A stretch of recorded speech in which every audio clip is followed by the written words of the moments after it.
Hello friends. जैसा कि bank Nifty के स्टॉक्स के बारे में हमने बाइंग लेवल्स के ऊपर जो है एक वीडियो डाली थी और वहाँ पर एक ब्रीफ जो है हमने हर बैंक के बारे में बात भी की थी आपके साथ। तो वहाँ पर आप लोगों ने उसको जो है काफ़ी पसंद किया है। तो अभी देखिएगा ये जो दूसरी वीडियो है इसके अंदर जो है मैं 4 और बैंक्स के जो है कवरेज करने जा रहा हूँ। तो इन 4 बैंकों की मैं ब्रीफिंग भी आपको बताऊंगा, फंडामेंटल्स जो है थोड़े से, और साथ में जो है आप कैसे इसको ट्रेड कर सकते हैं। तो देखिएगा जो सबसे पहले मैं जिस शेयर्स की बात कर रहा हूँ उस शेयर्स का नाम है फेडरल बैंक। देखिएगा फेडरल बैंक अगर आप पूरा नोटिस करेंगे तो पिछले 2 साल के दौरान ये 80 रुपये से लेके और 120 रुपये के बीच में ट्रेड करता रहा और यहाँ पर काफ़ी स्ट्रांगली जो है इसने ट्रेड किया। बहुत बुरे वक्त में भी ये 70 रुपये से नीचे नहीं आया। अगर आप प्री कोविड लेवल की बात करें तो फंडामेंटली ये बैंक काफ़ी अच्छे तरीके से जो है मैनेज होता है।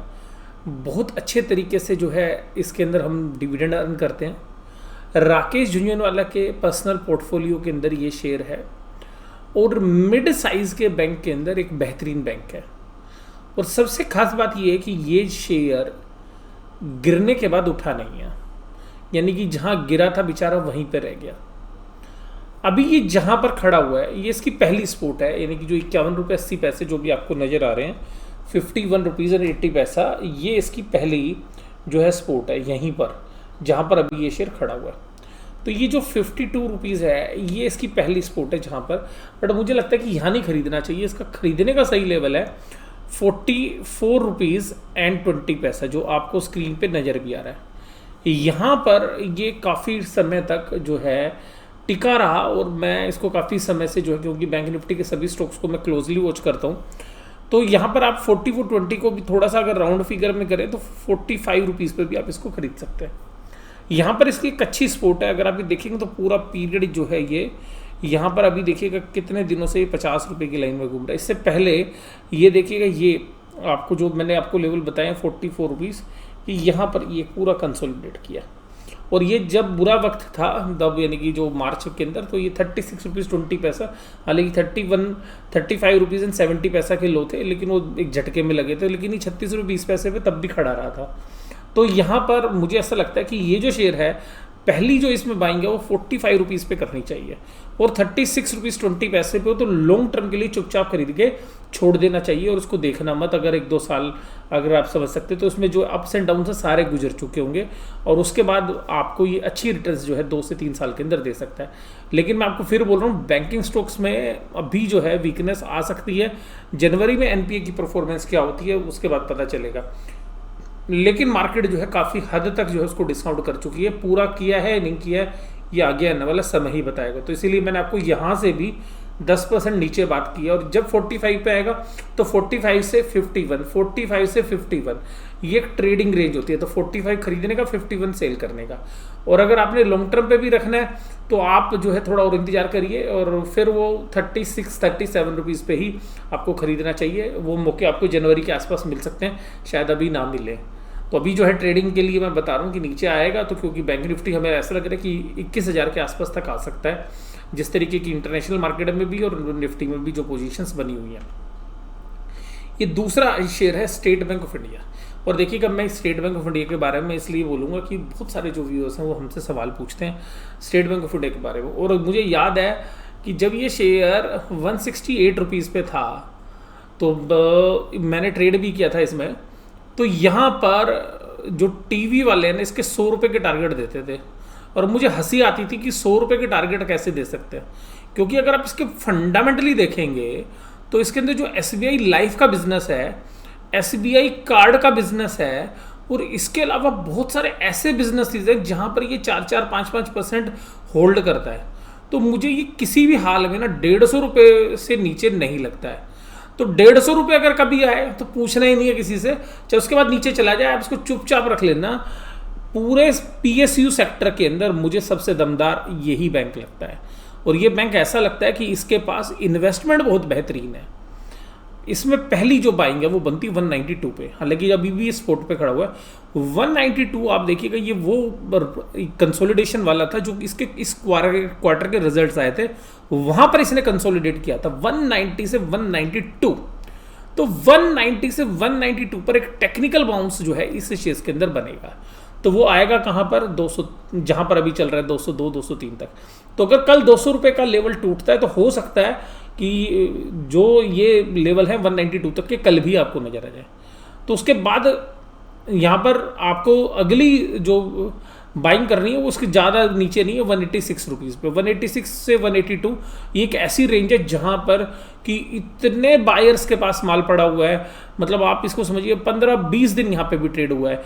ये 190 से 192 पे भी कम से कम 10 दिन ट्रेड हुआ था। रिजल्ट आप अगर देखे हो तो रिजल्ट के टाइम दब के लोगों ने लिया था, लेकिन सब थक गए थे, और जब वो थक गए, जब बेच दिया जो शॉर्ट टर्म ट्रेडर्स थे, उसके बाद ये शेयर चला। इसी तरीके से 168 ये ऐसा लेवल है, यहां पर आप चुपचाप खरीद के रख लीजिएगा।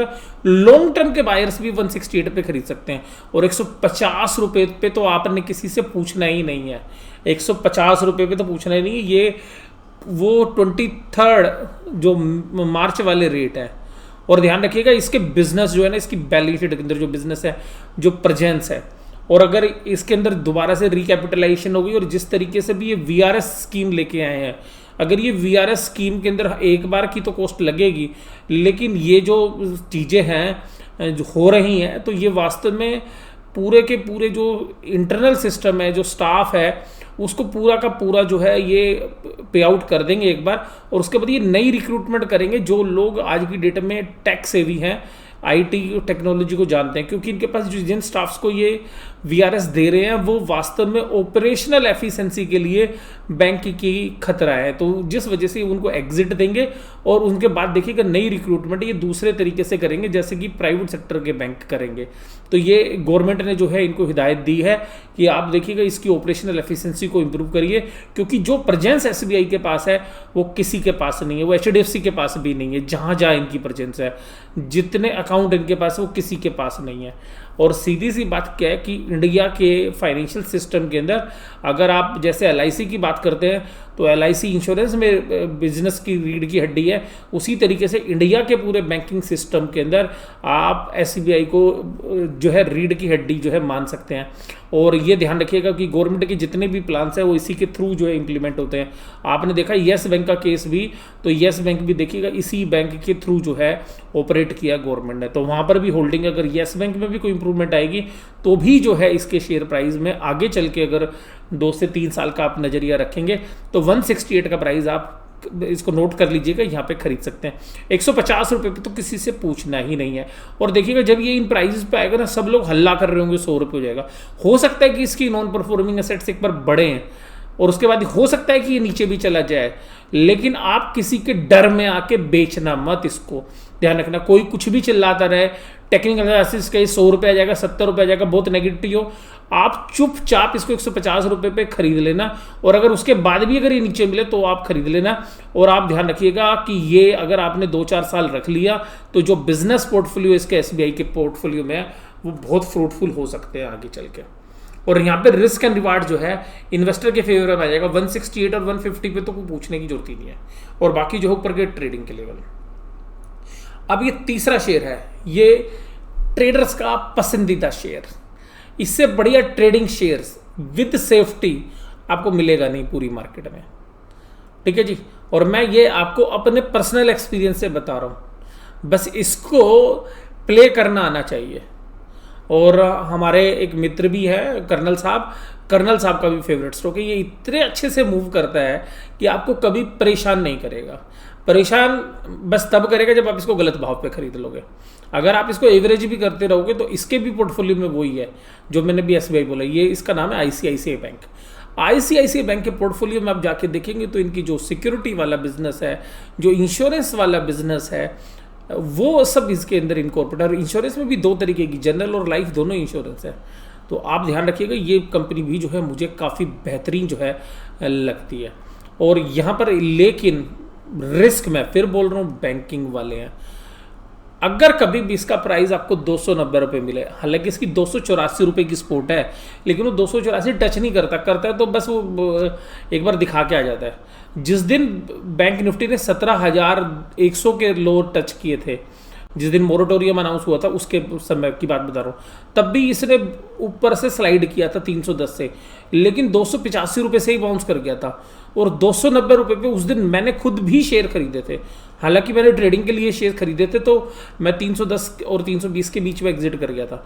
लेकिन ये 290 पे आपको किसी से नहीं पूछना, ये ऐसा प्राइस है, यहाँ पर आप लॉन्ग टर्म के लिए भी जो है ICICI बैंक को रख सकते हो। अब देखिएगा ये प्राइजेस क्या है। अब जो अभी जहाँ पर चल रहा है, इस बैंक में कम करेक्शन आई है। अगर बैंक निफ्टी में देखें तो अगर पिछले 1.5 महीने की बात करो आप, तो सबसे ज़्यादा स्ट्रेंथ आपको अगर किसी बैंक के अंदर मिलेगी इस साइज़ के HDFC के बाद, तो वो इस बैंक के अंदर है। 370 रुपये से तोड़ा नहीं है पूरी मार्केट के अंदर, आप देखिएगा इतनी उठापटक। और उसके बाद इसका एक प्राइस है 351 रुपये, वहाँ पर बहुत अच्छी सपोर्ट इसको मिलती है। और 338 रुपये पे आएगा तो बाउंस जरूर करेगा। जब भी 338 आएगा ना, इंट्राडे भी आएगा, 338 पे आया के 345 जरूर मारेगा, ये ध्यान रखना। वॉल्यूम के साथ होगा बेशक से, पर 338 से 338 का ऐसा लेवल है जहाँ से ये हमेशा बाउंस करता है। लेकिन अगर 338 रुपये क्रॉस टूट गया तो फिर देखिएगा 338 रुपये ऐसा प्राइस है, मैं आपको बता दूं, ये 2-3 रुपये की रेंज है। 335, 36, 37, 38, ये एक ऐसी रेंज है जिसके टूटने के बाद ये शेयर्स कमज़ोर हो जाता है। मतलब आप इसे समझिएगा कि इस शेयर्स के अंदर वीकनेस आ जाएगी। 338 रुपये पे ऐसी सपोर्ट है, इतने प्लेयर्स इसको खरीदने के लिए आते हैं, आप पूछिए मत। लेकिन 338 टूटने के बाद फिर ये एक ट्रेडिंग रेंज में चला जाता है 320-21 के आसपास, फिर 310-20-21 यहाँ पे चलता है। फिर कोई अगर बुरी न्यूज़ आएगी तो 290 रुपये तक ये जा सकता है। 284 की सपोर्ट है इसकी, और वो मल्टीपल टाइम्स हमने चेक की है। अगर आप उसको चार्ट पे भी देखोगे तो मल्टीपल टाइम्स। तो 290 रुपये आए, खरीद के चुपचाप बैठ जाओ 2-4 साल के लिए, ये लॉन्ग टर्म के लिए। उस समय हालांकि न्यूज़ खराब होगी, आपके अंदर हिम्मत होनी चाहिए खरीदने की। जब ये प्राइस होती है तो न्यूज़ बहुत खराब होती है, ध्यान रखना आप। उसके बाद ये शेयर इंडसइंड ट्रेडर्स का फेवरेट स्टॉक है। तो ये शेयर्स ना मूव थोड़ा ज़्यादा करता है, उठापटक ज़्यादा करता है। लेकिन ये शेयर्स प्रीमियम सेगमेंट का शेयर था, ये तो बेचारे के दिन खराब हो गए कोविड के समय, जो इस रेट पर आपको ये मिल रहा है। ये 1200-1300 रुपये में शेयर चलता था, अभी भी 600 रुपये पे जो ये प्राइस आए, इसके बाद ये ना 528 रुपये तक आएगा। अगर गिरावट आएगी तो 528 में भी आप खरीद सकते हैं, बाउंस कर सकता है। लेकिन ये इतनी तगड़ी नहीं है स्पोर्ट, ये 478 से बहुत अच्छा बाउंस करता है। तो 478 ऐसी स्पोर्ट है जहाँ से जरूर बाउंस करेगा ये। और 384 रुपये पे तो लॉन्ग टर्म के लिए खरीद के रख लेना। इस बैंक में कोई दिक्कत नहीं है, हिंदुजाज का बैंक है ये, और हिंदुजाज ने भी पैसे डाले अभी भी, और वो बार बार बोल रहे हैं कि RBI को कि हमारे को और स्टेक बढ़ाने की परमिशन दो। हालांकि RBI ने जो हमको टेम्परेरी स्टेक बढ़ाने की जो है परमिशन दे दी, और उन्होंने पैसा भी डाला है बैंक के अंदर। और वो जो प्राइजेस हैं वो भी 540-50 के आसपास थे। एग्जैक्टली अमाउंट मुझे याद नहीं है, तो 550-560 के आसपास थे। तो यहाँ पर आप देखिएगा तो 528 पे आप खरीद सकते हैं, तो उनके नीचे प्राइस से नीचे मिलेगा। 478 पे पूछने की जरूरत नहीं। और 384 में तो लॉन्ग टर्म के लिए आप इसको लेके रख सकते हैं। बढ़िया बैंक है ये भी, नो डाउट। और अब तो बड़ा एग्रेसिवली ये काम कर रहे हैं। मेरे पास दिन के अंदर 2 फ़ोन आते हैं इंडसइंड बॉम्बे से कि सर क्रेडिट कार्ड ले लो, क्रेडिट कार्ड ले लो। तो अभी ये जो पहले जितना एग्रेसिव नहीं थे, अभी ये काफ़ी एग्रेसिवली काम कर रहे हैं। मैं आपको ये बताऊंगा भी, जब से इसके शेयर प्राइस ऊपर से टूटे हैं तब से ये जो बैंक है ये बहुत एग्रेसिवली जो है काम कर रहा है, और रिटेल के अंदर जो है काफ़ी बड़ा फोकस करने का जो है प्लान कर रहा है। तो यहाँ पर भी आपको नीचे के जो प्राइजेस मैंने आपको बताया, 478 पे ट्रेडर्स जो है खरीद सकते हैं। 528 पे यहाँ से बाउंस जरूर करता है एक बार, लेकिन 478 से शोर करेगा। और 384 में लॉन्ग टर्म के लिए खरीद कर बैठ जाना। हो सकता है नीचे जाए, क्योंकि इसने नीचे के भी लो लगाए थे, तो वो लो शायद अब ना लगे। खराब वीकनेस के अंदर भी शायद वो लो नहीं आएंगे। 384 के नीचे जो है जाना शायद मुझे अभी बहुत ही ज़्यादा मुश्किल लगता है। अगर वो जो 52 वीक लो है वो 240 रुपये के आसपास है, 235 रुपये 55 पैसे वहाँ है, तो किसी से पूछना ही नहीं, वो जाएगा नहीं। बट वहाँ पे मुझे चांसेस नहीं लग रहे, अभी बुरे वक्त में भी नहीं जाएगा, क्योंकि जिस तरीके से इसमें नया पैसा डाला गया है तो मुझे उम्मीद कम है। आपको ये वीडियो कैसी लगी जरूर से जरूर आप मुझे बताइएगा। वीडियो देखने के लिए धन्यवाद, थैंक यू।